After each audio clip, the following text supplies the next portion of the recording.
Mais d'abord, l'édito international Vincent Hervouette, bonjour.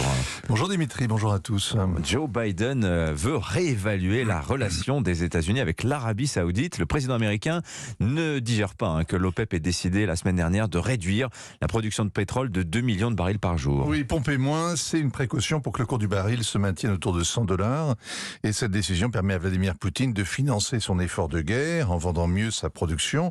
À l'échelle mondiale, cela aggrave les risques de récession.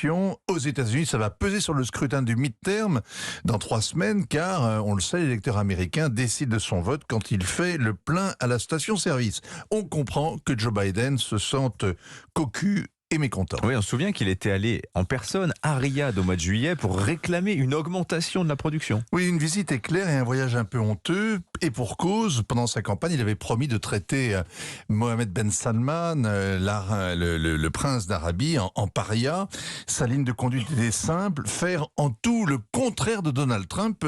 Et l'ancien président avait scellé une nouvelle alliance avec Riyad. Une fois élu, Joe Biden a donc suspendu les ventes d'armes, diffusé un rapport du renseignement américain accusant le prince héritier d'avoir validé l'assassinat de Jamal Khashoggi et juré de traiter avec le seul roi Salman. Et puis, la guerre en Ukraine a imposé ses priorités. Quand Joe Biden débarque à Jeddah, c'est le prince qui l'accueille. Le vieux roi est dans un état bien pire que le président américain. Il a été hospitalisé 2 fois cette année et son fils d'ailleurs a été nommé Premier ministre. Joe Biden évite les accolades avec le paria. Les journalistes américains sont tenus à l'écart, mais il y a un photographe de la cour qui immortalise l'instant, les 2 hommes se saluant avec un fist bump, vous savez, le poing contre le poing. Joe Biden croit ainsi éviter de se salir les mains.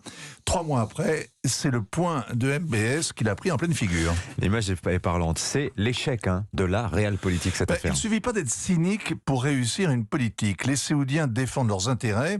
Ils considèrent les Américains comme des concurrents directs avec le gaz de schiste et les Russes comme des partenaires au sein de l'OPEP. Ils refusent en tout cas de s'enrôler dans la croisade américaine en Ukraine. À l'occasion, ils servent d'ailleurs de médiateurs. Ils ont obtenu la libération d'Américains et de Britanniques faits prisonniers sur le front ukrainien. Et ils ne sont pas les seuls à discuter avec le Kremlin. L'homme fort des Émirats Arabes Unis est aujourd'hui à Moscou en visite d'État. Alors la Maison-Blanche parle de réévaluation de la relation avec l'Arabie Saoudite. Ça veut dire quoi réévaluer? Ça fait 20 ans qu'ils en parlent, depuis qu'ils ont réalisé que 15 des 20 terroristes du 11 septembre étaient saoudiens. Jusqu'à présent, ça n'a pas empêché les ventes d'armes. L'Arabie reste le premier client des Américains. Mais les Saoudiens doutent désormais de la protection américaine et ils ont diversifié leur partenariat, notamment avec la Chine.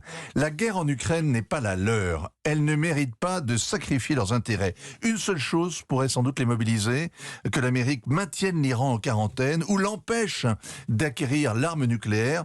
Mais ça, c'est la guerre de demain, ce n'est pas la guerre d'aujourd'hui. Signature Vincent Hervouette. Merci beaucoup Vincent. Il est